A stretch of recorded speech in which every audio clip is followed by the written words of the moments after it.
Start कर सकते हैं। नमस्कार। आज हम बात करेंगे छायावादी कवि जयशंकर प्रसाद की कामायनी के बारे में। कामायनी में प्रकृति चित्रण। कामायनी छायावाद की ऐसी कृति है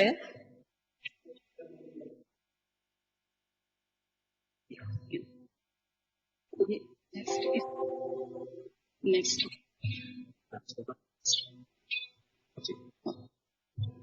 कामायनी छायावाद की ऐसी कृति है जिसको छायावादी साहित्य में सबसे ज्यादा सम्मान मिला और एक महाकाव्य की श्रेणी में इसको रखा गया। महाकाव्य है ये, इसलिए छायावाद में प्रसाद, पंत, निराला, महादेवी वर्मा बहुत सारे कवि हुए और बहुत महत्वपूर्ण रचनाएं लिखी। लेकिन कामायनी को जो प्रसिद्धि मिली वो उसकी महाकाव्य होने के कारण मिली। महादेवी वर्मा, प्रसाद, पंत, निराला सभी महान विभूतियां इस काल में हुई और कामायनी जैसी काव्य कृति प्रसाद ने लिखी। कामायनी एक ऐसी कृति है छायावाद की सूक्ष्म और दार्शनिक सूक्ष्म संप्रेषण और दार्शनिक कृति है। इसमें संपूर्ण छायावादी काव्य में प्रकृति, प्रेम और सौंदर्य, लव, नेचर एंड ब्यूटी का काव्य लिखा गया। जयशंकर प्रसाद छायावाद के प्रतिनिधि कवि हैं। उनके कवि का परिचय हम थोड़ा देख लेते हैं। प्रसाद जी का जन्म 1890 वाराणसी उत्तर प्रदेश में हुआ और 14 जनवरी 1930 को वाराणसी में कवि की मृत्यु हुई।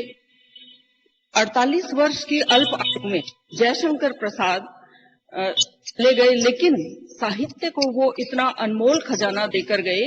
कविता, कहानी, नाटक, उपन्यास, आलोचनात्मक निबंध, विविध विधाओं में कवि ने रचनाएं लिखी। कवि की बहुत अधिक अध्ययन नहीं हुआ। वो सुंगनी परिवार, साहू का सुंगनी परिवार था। उनके परिवार में तंबाकू आदि का व्यवसाय होता था। ऐसे परिवार में 8वीं तक की कक्षा तक वो पढ़े, लेकिन फिर भी घर में उन्होंने स्वाध्याय किया। वेद, उपनिषद, दर्शन के ग्रंथ वो सब प्रसाद जी ने पढ़े और उनके कारण उनकी जो अभिव्यक्ति थी, उनका जो रचना संसार था वो बहुत ही उच्च कोटि का रचना संसार था। कामायनी के कथा स्रोत के बारे में अगर अपन बात करें तो प्रसाद ने प्राचीन भारतीय ग्रंथों से इसकी कथा की प्रेरणा ली तथा भारतीय दर्शन के योग से उसका निरूपण किया। उपनिषदों का अद्वैत, शैव दर्शन की समरसता, आनंद, बौद्धों की करुणा, सभी की छाया के दर्शन इसमें होते हैं। कामायनी में दार्शनिकता और काव्य का अद्भुत सामंजस्य देखने को मिलता है। कामायनी एक प्रकृति चित्रण से परिपूर्ण रचना है। प्रकृति का बहुत ही बेहतरीन इसमें चित्रण मिलता है, लेकिन इसमें दार्शनिकता है जो इसका एक बहुत महत्वपूर्ण पहलू है। कामायनी में कठिन संघर्ष के बाद मनु जीवन में समरसता स्थापित कर आनंद प्राप्त करते हैं। यह श्रद्धाजन्य आनंदवाद ही कामायनी का लक्ष्य है। अर्थात कामायनी का जो उद्देश्य है वो अनंत आनंदवाद की स्थापना है, समरसतावाद की स्थापना है। प्रसाद जी ने बहुत ही कम समय वो इस दुनिया में रहे, लेकिन जो रचनाएं की वो अति महत्वपूर्ण और रचनाओं का एक बृहत इनका कोश मिलता है। झरना, आंसू, लहर, कामायनी, ये इनके काव्य संग्रह हैं। इसके अलावा इनके नाटक जो कि बहुत ही महत्वपूर्ण, स्कंदगुप्त, अजातशत्रु, चंद्रगुप्त, ध्रुव स्वामिनी, जन्मेजय का नाग यज्ञ, राज्यश्री, ये इनके नाटक हैं। और छाया, प्रतिध्वनि, आकाशदीप, आंधी, इंद्रजाल, ये प्रसाद जी के कहानी संग्रह है। कंकाल, तितली, इरावती कवि के उपन्यास हैं। प्रसाद जी क्योंकि एक कवि हृदय रखते हैं तो उनकी जो गद्य की रचनाएं हैं उनमें भी भाषा बिल्कुल झरने की तरह तरल और बहती हुई कलात्मकता से परिपूर्ण उनकी भाषा है। जैसे अपन कहानी की बात करें, हुंडा कहानी की एक पंक्ति मुझे याद आती है। जब कवि लिखते हैं ध्वन्यात्मकता गजब का लेखक का कि गुंडे का वर्णन करते हुए वो कहते हैं, पंजों के बल जब वह चलता है तो उसकी नसें चटाचट बोलती हैं।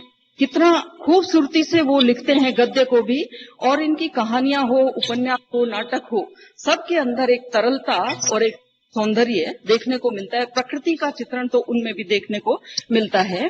देश, काल और जाति की सीमा से ऊपर उठकर मानव और मानवता की विषय वस्तु के साथ कामायनी नए युग का गौरवशाली महाकाव्य बन गया है। कामायनी में प्रकृति चित्रण को हम देखेंगे। प्रकृति के यूं बहुत सारे रूप में कवि प्रकृति का चित्रण करते हैं। काव्य की दुनिया में बहुत सारे रूप प्रचलित है।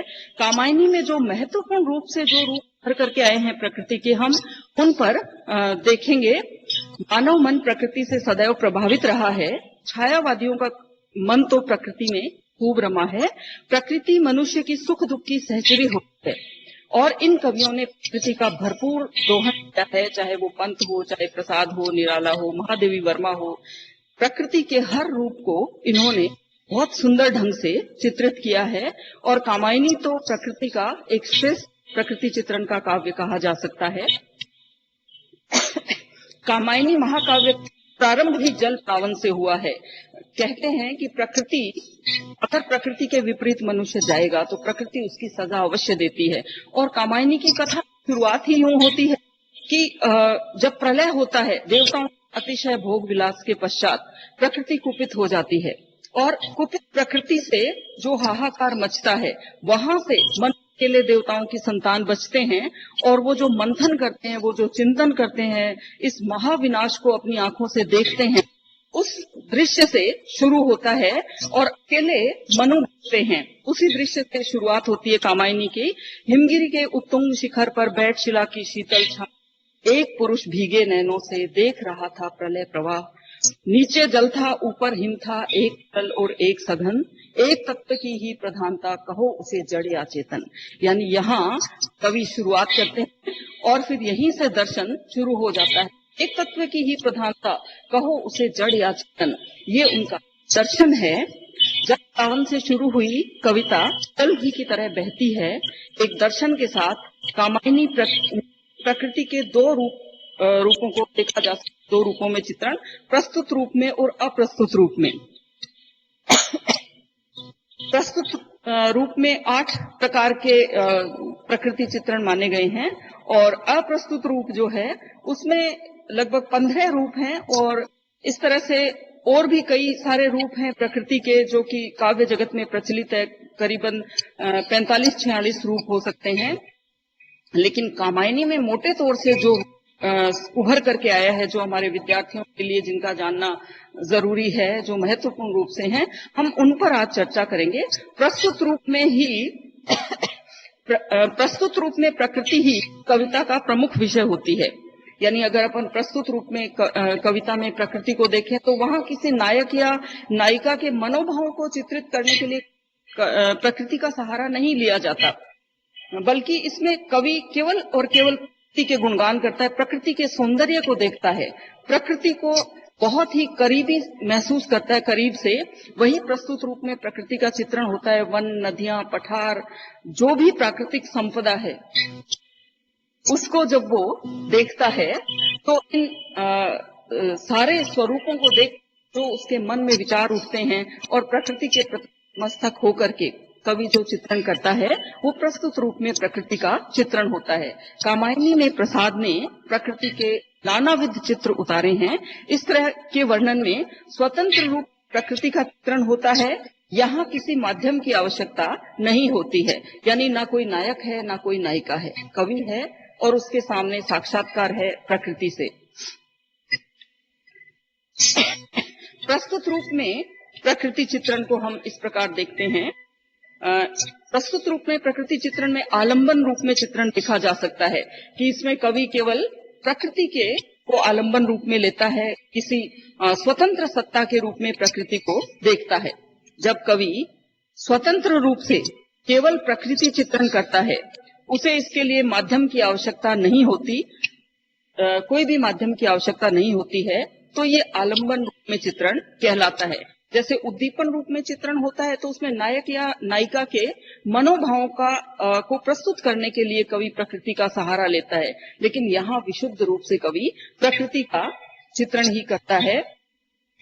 कामायनी में आलंबन के दोनों रूपों, रम्य और भयंकर, दोनों दिखाई देते हैं। रम्य रूप में झरने, नदी, प्रकृति, भोर, इनको बहुत ही कलात्मक ढंग से कवि चित्रित करता है। जैसे उषा सुनहले तीर बरसती जय लक्ष्मी उदित हुई, उधर पराजित काल रात्रि भी जल में अंतर्निहित हुई। यानी प्रकृति का ये भोर का होना, सुबह सुबह जैसे ही सूर्य की किरणें आती है तो जय लक्ष्मी की तरह प्रकृति को चित्रित करना और काल रात्रि को जल में अंतर्निहित होना बताया जाना, तो ये उषा का जो रम्य रूप है ये बहुत ही मन भावन है। इसी तरह जब प्रलय आया था तो चारों तरफ पानी ही पानी था और धरती एक टुकड़े के रूप में हो गई, चारों तरफ समंदर का पानी और बीच में धरती। तो धरती को नायिका के रूप में देखें किस तरह से चित्रित किया है। सिंधु सेज पर धरा वधु अब तनिक संकुचित बैठी सी, प्रलय निशा की हलचल स्मृति में मान किए सी ऐठी सी। एक नायिका, चारों तरफ जैसे जल ही जल और धरा बीच में किसी मानिनी नायिका की तरह बिल्कुल संकुचित हुई सी बैठी हुई है और प्रलय काल की स्मृतियां उसे विचलित कर रही हैं। तो ये धरती का ऐसा सुंदर आलंबन में चित्रण प्रसाद के सिवा इतना खूबसूरती से और कोई नहीं कर सकता। और रम्य रूप के साथ साथ विकराल रूप का भी चित्रण बहुत ही कलात्मक ढंग से किया है, क्योंकि देवताओं से कुपित होकर के प्रकृति में प्रलय आता है, कयामत आती है और उस प्रलयकालीन हाहाकार को और प्रकृति के भयानक वज्रपात, गर्जना, पारावार की गर्जन, गरजता हुआ पारावार, झंझाझकोर गर्जन, वर्षण, इन सब का भीषण चित्रण कवि ने किया है। शब्दों की प्रसाद के पास कोई कमी नहीं है। इतनी कोमल कांत पदावली लिखने वाले जयशंकर प्रसाद ने प्रकृति के विकराल रूप को जो चित्रित किया है वो भी देखते ही बनता है। हाहाकार हुआ क्रंदन में, कठिन पुलिस होते थे चूर, हुए दिगंत बधिर भीषण रव, बार बार होता था क्रूर। दिग्घाओं से धूम उठे या जलधर उठे क्षितिज तट के, सघन गगन में भीम प्रकंपन झंझा के चलते झटके। प्रलय का इतना भीषण और इतना व्यापक चित्रण, इतना विराट चित्रण जयशंकर प्रसाद ने किया है कि छायावाद के अन्य किसी कविता में या अन्य किसी काव्य में इस प्रकार का विकराल रूप कविता का देखने को नहीं मिलता। इसी तरह धंसती धरा धधकती ज्वाला, ज्वालामुखियों के निश्वास और संकुचित क्रम से उसके अवयव का होता था ह्रास। कवि ने आलंबन रूप में इस प्रकार से प्रकृति का खूबसूरत चित्रण किया है। इसी तरह बिंब प्रतिबिंब रूप में प्रकृति का चित्रण कवि जयशंकर प्रसाद ने प्रकृति का ऐसा बिंबात्मक चित्रण किया है जैसे कैमरे से कोई चित्रकार खूबसूरती से प्रकृति को चित्रित करे। मानव और प्रकृति जब एक दूसरे के पूरक बन जाएं, प्रकृति का इस रूप में चित्रण कि प्रकृति के भाव मानव में और मानव के भाव प्रकृति में हो उठे, यही बिंब प्रतिबिंब रूप है। यानी ये भावों के आदान प्रदान, मानव के भाव प्रकृति में, प्रकृति के भाव मानव में, कब मानव सुख और दुख में एकाकार हो जाता है प्रकृति में, उस चीज का, उस भाव का बहुत ही खूबसूरत चित्रण कवि जयशंकर प्रसाद ने किया है। प्रकृति रूपी दर्पण में प्रतिबिंबित होता वर्ण्य विषय कामायनी को विशिष्ट बनाता है। प्रकृति के दर्पण में व्यक्ति अपने आप को साकार देखता है। कामायनी में प्रकृति और मानव एक दूसरे के पूरक है, यानी दोनों पूरक हैं, दोनों में कोई भेद नहीं है। न मानव प्रकृति से भिन्न है, न प्रकृति मानव से भिन्न है। अगर कोई उथल पुथल होती है तो वो मानव में भी होती है और प्रकृति में भी होती है। सॉरी। जीवन में सुख अधिक या सुख मंदा किन्हीं कुछ बोलोगी, नभ में नक्षत्र अधिक सागर में, या बुद्धत है किंदोगी, प्रतिबिंबित है तारा तुम में, सिंधु मिलन को जाती हो, या दोनों प्रतिबिंब एक के, इस रहस्य को खोलोगी। तो प्रकृति के दर्पण में स्वयं को खोजना, स्वयं को शोधना, ये छायावादी कवियों की विशिष्टता है। बिंब ग्रहण रूप में प्रकृति का चित्रण, प्रकृति के नाना रूपों का चित्रण कामायनी में देखते ही बन पड़ता है। बिंब ग्रहण रूप में प्रकृति का चित्रण विशिष्ट, प्रकृति के विशिष्ट रूप का सहृदय के मानस पटल पर जो प्रभाव पड़े, यानी कि हम नदियां, पठार, प्रकृति के विविध रूपों को देखते हैं, वो जो हमारे मन पर प्रभाव छोड़ते हैं, वहां प्रकृति के बिंब को बिंब रूप हम चित्रित करते हैं। कामायनी में यह रूप बहुत कलात्मक रूप में दिखाई देता है। धीरे धीरे हिम आच्छादन हटने लगा धरातल से, जगी वनस्पतियां अलसाई, मुख धोती शीतल जल से। कितना खूबसूरत ये चित्रण है, कितना खूबसूरत ये बिंब है कि ओस बिंदुओं से ढकी हुई जैसे ही प्रकृति और जो वनस्पतियां हैं उनके ऊपर सूर्य की किरणें पड़ती हैं और वो तरल होते हुए ओस की बूंदें, और फिर जब वो जागृत होती हैं तो ऐसे लगता है जैसे मुंह धो करके कोई खड़ा हो गया हो। तो कितना खूबसूरत प्रसाद ने ये चित्रण किया है। इसी प्रकार प्रकृति का विराट रूप में चित्रण देखने को मिलता है। कामायनी क्योंकि एक बहुत दार्शनिक रूप से समृद्ध रचना है और प्रकृति का इसमें विराट रूप देखने को मिलता है। हमने बिंब प्रतिबिंब भाव देखा, इसी प्रकार ये विराट रूप में जो प्रकृति चित्रण है, प्रस्तुत रूप के जो प्रकृति चित्रण है, उसमें ये विराट रूप देखिए। विराट रूप में प्रकृति चित्रण कवियों की श्रेष्ठता की कसौटी है। यानी अगर प्रकृति जिससे हम बने हैं उसी प्रकृति को विराट रूप में दिखाना हो तो कहीं शब्दों की कमी पड़ती है, कहीं भावों की कमी पड़ती है। लेकिन कामायनी एक ऐसी रचना है जो स्वयं ही विराट है और उसमें प्रकृति के इस विराट रूप को चित्रण करने में प्रसाद के पास न बिंबों की कमी थी, न शब्दों की कमी थी और न भावनाओं की कमी थी। विराट को कवि कितना मौलिक व्यक्त कर सकता है, यह उसकी प्रतिभा पर निर्भर होता है। कामायनी में प्रकृति के विराट चित्रण को खूबसूरती से दर्शाया गया है। यानी कामायनी एक ऐसी रचना है जिसमें प्रकृति के विराट रूप को जब प्रसाद गढ़ते हैं तो वो इतना सुंदर होता है कि आप पढ़ते पढ़ते पाठक उस विराट रूप के आगे नतमस्तक हो उठता है। विराट रूप को दर्शाती हुई पंक्तियां देखिए आप। महानील इस परम व्योम में, अंतरिक्ष में ज्योतिर्मान, ग्रह नक्षत्र और विकर्ण, किसका करते से संधान। और इसी प्रकार हे विराट, हे विश्वदेव तुम, कुछ हो ऐसा होता भान, मंद गंभीर धीर स्वर संयुक्त, यही कर रहा सागर गान।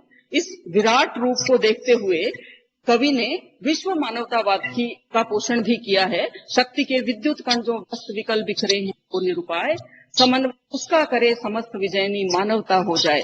विराट प्रकृति और मानवता एक दूसरे से जुड़े हुए हैं, तो इस विराट और भव्य रूप की झांकियों को प्रसाद ने अपनी रचनाओं में बहुत स्थान दिया और कामायनी में तो विराट रूप हमें प्रलय के बाद की समस्त घटनाओं में दिखाई देता है। अब हम जो दूसरा रूप है अप्रस्तुत रूप में प्रकृति का चित्रण, उद्दीपन रूप, इसमें देखते हैं। इस कसौटी पर हम कामायनी को कसते हैं कि उद्दीपन रूप में जो चित्रण होता है उसमें नायक या नायिका के मनोभावों को व्यक्त करने के लिए प्रकृति का चित्रण किया जाता है। जैसे अपन ने अब प्रस्तुत रूप में देखा, उसमें केवल और केवल कवि प्रकृति का चित्रण करता है और उसमें किसी नायक या नायिका के भावनाओं को व्यक्त नहीं करता है या उसका सहारा नहीं लेता है किसी की भावनाओं को व्यक्त करने के लिए। लेकिन ये जो चित्रण है अप्रस्तुत रूप में, जो उद्दीपन रूप में है, तो इसमें नायक या नायिका की मनोभावनाओं को व्यक्त करने के लिए प्रयुक्त करता है कवि।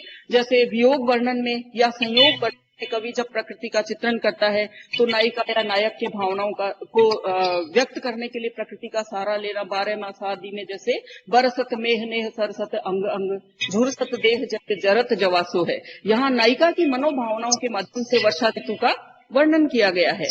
और जब कवि नायक नायिका के मनोभावों का चित्रण करने के लिए प्रकृति का सहारा ले तब उद्दीपन रूप में प्रकृति चित्रण कहलाता है। संयोग में प्रकृति आनंद प्रदान करती है तो वियोग में कष्टकारी हो जाती है।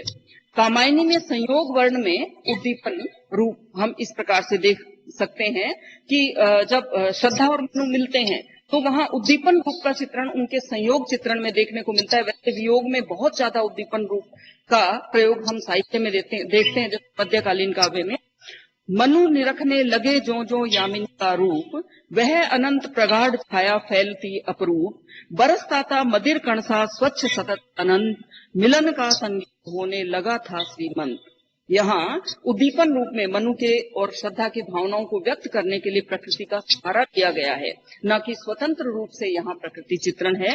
इसी प्रकार प्रकृति चित्रण का एक और रूप है पृष्ठभूमि रूप में प्रकृति का चित्रण। यहाँ भावी जो आकांक्षाएं हैं, कोई घटना है, उसको व्यक्त करने के लिए कवि जो है वो प्रकृति का सहारा लेता है। भावी घटनाओं की सूचना देने के लिए कवि प्रकृति का सहारा लेता है। मानव जीवन और उसके वैषम्य की एक झलक दिखाकर मार्मिक प्रभाव की सृष्टि करता हुआ एक चित्रण हम देखते हैं। वही यहाँ उषा सुनहले तीर बरसती, जय लक्ष्मी सी उदित हुई, उधर पराजित काल की जल में अंतर्निहित हुई। यानी विजयश्री का भाव व्यक्त करती हुई प्रकृति प्रातःकालीन सुषमा उदित होती है तो सूर्य की किरणें लगती है जैसे विजय लक्ष्मी उदित होकर के सुनहरे तीरों को बरसा रही है। और एक संकेत है प्रकृति के माध्यम से कि जो काल रात्रि थी, प्रलय के बाद जो भीषण प्रकृति का रूप देखने को हमको मिला था, तो प्रलयकालीन जो प्रकृति का विनाशकारी रूप देखने को मिला था, अब वो जो है उषा, जो जागरण का प्रतीक है उषा, उससे आते ही जो है जो प्रलय था वो नष्ट हो गया। प्रलयकालीन रात्रि है वो जल में अंतर्निहित हो गई। तो ये एक तरह से संकेत है कवि का कि भोर के प्रारंभ के साथ ही रात्रि चली जाती है। तो ये प्रकृति जो है वो सुख और दुख का एक क्रमिक सिलसिला है। भोर आती है, फिर संध्या होती है, फिर भोर आती है, फिर संध्या होती है, रात्रि होती है। तो ये क्रम चलता रहता है। तो ये एक पृष्ठभूमि जो है उसके रूप में कवि ने यहाँ पर प्रकृति को चित्रित किया है। उसी प्रकार उपमान रूप में प्रकृति का चित्रण, उपमान रूप में प्रकृति चित्रण केवल उपमानों के सहारे बिना उपमेय का नाम लिए एक दृश्य प्रस्तुत किया जाता है। यानी प्रसाद ने यहाँ श्रद्धा का जहां जहां चित्रण किया है, बहुत जगह ऐसा हुआ है श्रद्धा का नाम नहीं लिया, उपमान का नाम नहीं लिया है, उपमेय का नाम नहीं लिया है, और बहुत खूबसूरत उपमा दे करके वो सौंदर्य को दिखाया है। जैसे घिर रहे थे घुंघराले बाल, अवलंबित मुख के पास नीलघन शावक थे सुकुमार, सुधा भरने को विधु के पास। यहाँ श्रद्धा का जो चित्रण किया है, श्रद्धा का नाम नहीं लिया है, उपमेय का नाम नहीं है, लेकिन घुंघराले काले बाल, उसके मुख के चारों तरफ घिरे हुए, और उसका मुख चंद्रमा के समान। तो जिस प्रकार चंद्रमा अमृत रखता है, तो चंद्रमा के पास मानो छोटे छोटे शिशु मेघ, उसके जो घुंघराले काले बाल हैं, वो दृश्य देखिए आप, कितना खूबसूरत कवि रहा है। घुंघराले काले बाल जो हैं वो मानो छोटे छोटे शिशु मेघ हो, और छोटे छोटे शिशु अपने अपने पात्र लेके मानो चंद्रमा के पास अमृत पान करने के लिए चले गए हैं। और ये जो सौंदर्य है इसमें श्रद्धा कहीं नहीं है, लेकिन उसका सौंदर्य जरूर है। इसी प्रकार नील परिधान बीच सुकुमार खुल रहा, मृदुल अधकुला अंग खिला हो, बिजली का फूल मेघ बन बीच गुलाबी रंग। यहाँ भी श्रद्धा ही के सौंदर्य का वर्णन है, लेकिन यहाँ मेघ का नाम नहीं है।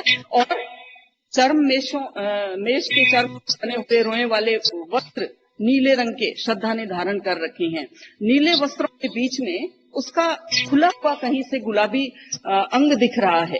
तो कवि कहते हैं यूं लग रहा है जैसे नीले मेघों के बीच में बिजली का कोई गुलाबी फूल खिला हो। श्रद्धा का वो सौंदर्य ऐसा लग रहा है। तो उपमान रूप में प्रकृति का ये चित्रण जो है वो प्रसाद ने कामायनी में बहुत खूबसूरती से निभाया है। इसी प्रकार प्रतीकात्मक रूप में प्रकृति का चित्रण, प्रकृति का ऐसा चित्रण कि उसके द्वारा हृदय के भावों और मनोविकारों की उपमा स्पष्ट हो जाए, प्रकृति का प्रतीकात्मक चित्रण कहलाता है। यानी प्रकृति से ही उपादान लेना और फिर उसी की उपमा देना। छायावादियों ने, प्राय सभी कवियों ने प्रतीकात्मकता बहुत दी है और बहुत ही सुंदर नए प्रतीकों को गढ़ा है।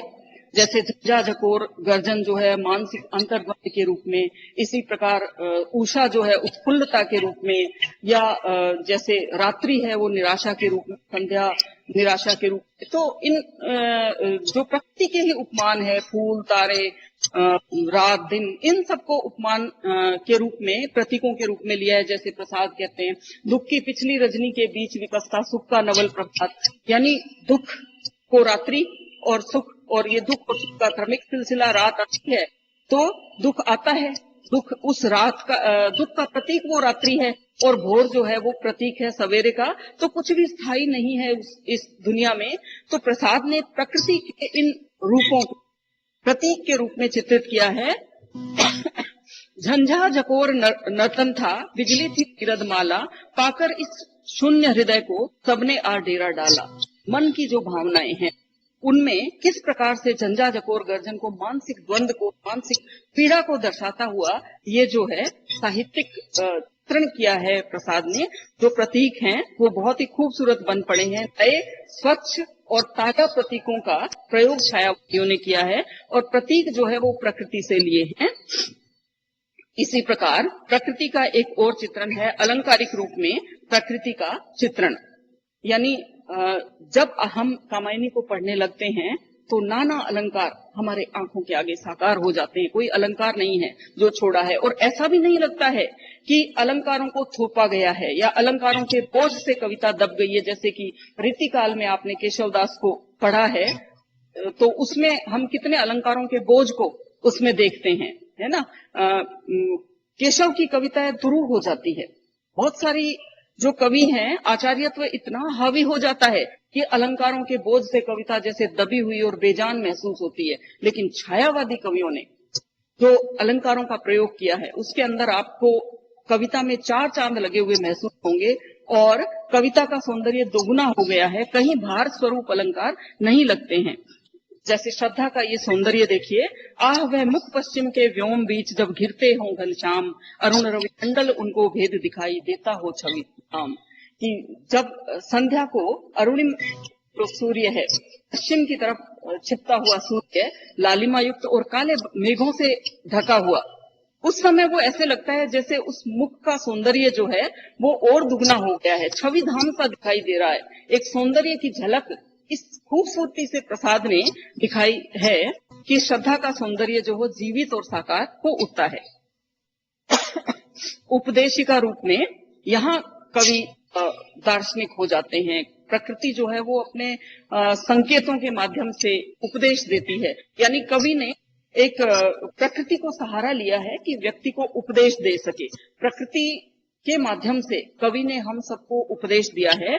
जब कवि प्रकृति को आधार बनाकर नैतिक आदर्शों की स्थापना कर शिक्षा दे, तब वहां ये उपदेशात्मक रूप देखने को मिलता है कि कुछ कवि कहना चाहता है, लेकिन कवि ने प्रकृति ही से चीजें उठाई है और उनके माध्यम से वो हमें संकेत दे रहा है, हमें शिक्षा दे रहा है। कवि का दर्शन लोगों का मार्गदर्शन हो जाए। कर्म सर्ग में उपदेशिका रूप में ये देखा जा सकता है।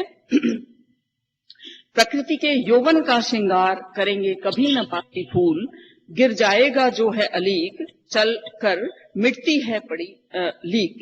यहाँ कवि ने प्रकृति के माध्यम से संदेश दिया है कि कभी भी बासी फूलों से प्रकृति का श्रृंगार नहीं हो सकता। तो ये उपदेशिका रूप में प्रकृति को हम देख सकते हैं। इसी प्रकार मानवीकरण रूप में छायावाद के प्राय सभी कवियों ने प्रकृति को मानव के रूप में देखा है, चेतन सत्ता का आरोप लगाया है। प्रकृति को एक सौंदर्य से परिपूर्ण स्त्री के रूप में देखा है। जैसे महादेवी वर्मा की कविता मुझे याद आ रही है इस वक्त, धीरे धीरे उतर क्षितिज से आ बसंत रजनी, बसंत की रात्रि को नारी के रूप में चित्रित किया है। प्राय छायावाद के सभी कवियों ने मानवीकरण रूप का दोहन खूब किया है, खूब मानवीकरण रूप में चित्रण किया है। और प्रसाद ने तो कामायनी में मानवीकरण रूप में प्रकृति को खूब देखा है। खूब सुंदर सुंदर चित्र कवि ने उतारे हैं। प्रकृति पर चेतन सत्ता का आरोप इन छायावादियों ने किया है। प्रकृति में मानव रूप, मानव गुण, मानव क्रिया, मानवीय भावनाओं का आरोप लगाया है। चेतन व्यक्तित्व का आरोप ही मानवीकरण है। यानी प्रकृति को हम सजीव सत्ता के रूप में स्वीकारें, तो एक नारी के रूप में देखें या किसी जीवित अस्तित्व को स्वीकार करें। जैसे अपन ने पहले भी देखा था, सिंधु सेज पर धरा वधु अब तनिक संकुचित बैठी सी, प्रलय निशा की हलचल स्मृति में मन किए सी ऐंठी सी। कितना खूबसूरत चित्रण है। एक नवविवाहिता स्त्री और वो प्रलयकालीन रात्रि को सोच करके बिल्कुल मान करके बिल्कुल मानिनी नायिका की तरह बैठी है। चारों तरफ जल प्लावन, प्रकृति के प्रलय के बाद जो स्थिति उत्पन्न हुई, धरा सिकुड़ करके छोटी सी हो जाती है, चारों तरफ जल ही जल। तो उस समय उस प्रकृति को नारी के रूप में चित्रित करना बहुत ही खूबसूरत चित्रण प्रसाद ने मानवीकरण रूप में प्रकृति का किया है। इसी प्रकार रहस्य अनुभूति विषय यहाँ कवि प्राय सभी छायावादी कवियों ने, छायावाद का ये मुख्य रूप से आप सारे कविताओं में देखेंगे कि एक रहस्य की अनुभूति होना। जैसे पंत कहते हैं, प्रथम रश्मि का आना रंगिणी तूने कैसे पहचाना, कहाँ कहाँ है बाल विहंगिनी, पाया तूने यह गाना। एक छोटी सी चिड़िया, और उसको भोर होते कैसे पता चलता है कि सुबह हो गई, तो कोई एक शक्ति है जो उसे चला रही है ना। तो इसी प्रकार जयशंकर प्रसाद ने भी प्रकृति के ऊपर चेतन सत्ता का आरोप लगाया और एक रहस्य की सृष्टि उन्होंने की है। प्रकृति को माध्यम बनाकर अव्यक्त सत्ता की अनुभूति पर कविताएं की जाती है। इस रहस्यवादी चित्रण में प्रसाद की कामायनी में प्रकृति के माध्यम से रहस्यवाद की सृष्टि हुई है। जैसे आप ये उदाहरण देख सकते हैं, महानील इस परम व्योम में अंत में ज्योतिर्मान, ग्रह नक्षत्र और विद्युत किसका करते हैं संधान। कोई ना कोई किसका करते हैं संधान, कोई ना कोई एक सत्ता है जो हम सबको चलाती है, इस प्रकृति को चलाती है। तो ये रहस्यवाद छायावाद की बहुत बड़ी विशेषता है। ले चल मुझे बुलावा देकर मेरे नाविक धीरे धीरे, जिस निर्जन में सागर लहरी, अंबर के कानों में गहरी, निश्चल प्रेम कथा कहती हो, सज कोलाहल की अवनी रे। तो यहाँ एक रहस्य है। हर कविता में आपको एक रहस्यवाद की सृष्टि देखने को मिलेगी। इस प्रकार प्रकृति के कुछ और भी रूप कामायनी में दिखाई देते हैं। यानी जो आपको मैंने बताया कि 45 के करीब जो प्रकृति के ये जो चित्रण है, अलग अलग रूपों के प्रकृति के रूप हैं। यानी 8 तो अपने प्रस्तुत रूप में, 15 जो है वो अप्रस्तुत रूप में, और अन्य भी साहित्य जगत में, काव्य जगत में बहुत सारे वर्णन है। 45 के करीब या 47 के करीब, मुझे याद नहीं, इतने सारे तरह के चित्रण होते हैं। आपके संबंध, आपको जो जरूरी है जानना, वो कुछ महत्वपूर्ण है, वो हमने इसमें कामायनी के संदर्भ में उठाए हैं, क्योंकि मुख्य रूप से वही आगे आते हैं। और इतना गहन अध्ययन अगर अपन करते हैं कि बहुत बारीकी से बहुत सारे प्रकृति के विभिन्न रूपों को अगर देखते हैं तो वो बहुत ज्यादा हो जाता है। तो हमारे काम की जो चीजें हैं, मुख्य रूप से हम ये जो चले आ रहे हैं वही प्रकृति के जो रूप हैं, और जो जिस कलात्मकता से कामायनी में किए हैं, मैंने अपने उसी को आपके सामने रखा है। इस प्रकार प्रकृति के और भी रूप कामायनी में है, जैसे दूतिका रूप में है, कवि समय रूप में, कहीं कहीं थोड़े आते हैं, लेकिन वो हमें इतना जानना उनका आवश्यक नहीं है, बहुत ही कम और गौण है, छोटे रूप में है। कामायनी में बहुत कलात्मक रूप में प्रकृति का चित्रण किया गया है। हर सर्ग में प्रकृति की मनोरम छटा बिखरी हुई है। अगर अपन ग्रंथ को लेकर के बैठते हैं तो जैसे ही पढ़ना शुरू करते हैं, एक के बाद एक कलात्मक और दार्शनिक कामायनी जो है वो अपने अंदर एक तरह से कहना चाहिए कि मेडिटेशन है। प्रसाद ने बहुत पढ़ा है, इतना पढ़ने के बाद उन्होंने ये रचनाएं लिखी। हमारे पुराने जो कवि हैं वो बहुत पढ़ते हैं तब थोड़ा लिखते हैं। गहन अध्ययन किया है भारतीय संस्कृति का, वेदों का, उपनिषदों का, दर्शन का, और अपन ने कथा के स्रोत में देखा ही है कि कामायनी में किन दार्शनिक स्रोतों को लिया गया है। तो इतना अध्ययन करने के बाद निकली हुई रचनाएं हैं। अब उल्टा होता है, पढ़ते नहीं हैं, लिखते ज्यादा है, तो रचनाओं में वो बात नहीं रहती। आज भी हम कामायनी को पढ़ते हैं तो बहुत आनंद आता है, उस रचना को छोड़ने का मन नहीं करता है। तो प्रकृति के हर रूप को उसमें हम देख सकते हैं। कामायनी की कुछ पंक्तियां, एक तुम यह विस्तृत भूखंड वैभव से भरा अमंद, कर्म का भोग, भोग का कर्म, यही चेतन का आनंद, अकेले तुम कैसे असहाय यजन कर सकते तुच्छ विचार, तपस्वी आकर्षण से हीन कर सके नहीं आत्म विस्तार। ये श्रद्धा मनु को कहती है, कर्म के प्रति प्रेरित करती है, क्योंकि जल प्लावन के बाद कुछ भी नहीं बचता, सारी सृष्टि खत्म, धरती खत्म हो जाती है और कोई नहीं बचता है। अतिशय भोग विलास का ये दुष्परिणाम निकला। तो अगर हम देखें तो पर्याप्त चेतना कामायनी की कितनी जबरदस्त है कि प्रकृति के विपरीत हो जाओगे तो प्रकृति कुपित हो जाएगी और प्रलय आ जाएगा। यहाँ से ये रचना शुरू होती है। तो आज के संदर्भ में भी प्रकृति के चित्रण की रचना को अगर अपन उठाते हैं तो ये एक संकेत देती है। आज भी हमें कामायनी ये शिक्षा देती है कि हमने कितना विकास किया है, लेकिन प्रकृति के विपरीत होते ही सुनामी जैसे दुर्घटनाएं होती है। प्रकृति कुपित ही हुई थी, तभी सुनामी, ज्वालामुखी और प्रकृति का दोहन हम कर रहे हैं। लेकिन प्रकृति के प्रति हमारे जो कर्तव्य है, जो हमें करना चाहिए, वो हम नहीं करते हैं और इस कारण प्रकृति कुपित होती है। उस समय जो ये घटना थी, तो कवि ने प्राचीन ग्रंथों से उठाई है उस घटना को और उसके साथ साथ आपको शिक्षा दी है। ये केवल एक बौद्धिक विलास नहीं है। कामायनी जो है उसमें प्रकृति के माध्यम से कवि ने हर वक्त एक संदेश दिया है, हमें ये बताया है कि इतनी खूबसूरत, पहली बात तो जब हम कामायनी को पढ़ते हैं तो वो घाटियां, वो नदियां, वो समुद्र, वो पेड़, वो पंछी और वो सौंदर्य प्रकृति का, वो उदित होता हुआ सूर्य, वो अस्त होता हुआ सूर्य, उन सब के जो बिंब उतारे हैं कवि ने, तो उनको देख करके कोई भी व्यक्ति प्रकृति से प्रेम कर उठता है। और आज के समय में अगर प्रकृति से कोई व्यक्ति प्रेम करता है तो उसका नुकसान तो कम से कम नहीं ही करेगा। तो हमारा जो साहित्य है, हमारा जो हम पढ़ते हैं, उसके मायने आज भी कितने खरे हैं, ये हमारे पढ़ने का विषय होना चाहिए। क्योंकि ये प्रकृति चित्रण जो मैंने उठाया है, इसका मतलब यही है कि आप जो हैं प्रकृति को देखें, प्रकृति को समझें, उससे प्यार करें और फिर प्रकृति के विनाश की हम नहीं सोचेंगे, प्रकृति के प्रति हम कठोर नहीं हो जाएंगे। प्रकृति अपनी जिम्मेदारी है, वो अगर हमें इतना कुछ देती है तो हमें बदले में प्रकृति को बहुत कुछ देना होगा, उसे संवारना होगा और संजोना होगा। तो छायावादी कविताओं में प्रसाद की कामायनी जो है वो सबसे प्रसिद्ध है। प्रतिनिधि कवि है प्रसाद। क्यों है? क्योंकि ये इकलौता ग्रंथ है जो महाकाव्य की श्रेणी में आता है। बाकी तो पंत, निराला, महादेवी वर्मा सभी ने बहुत ही खूबसूरत रचनाएं लिखी हैं। तो कामायनी जो है इसका विशिष्ट स्थान है, ये एक महाकाव्य है। आपको कोई प्रश्न पूछना हो कामायनी के बारे में, प्रकृति चित्रण के बारे में, तो आपका स्वागत है।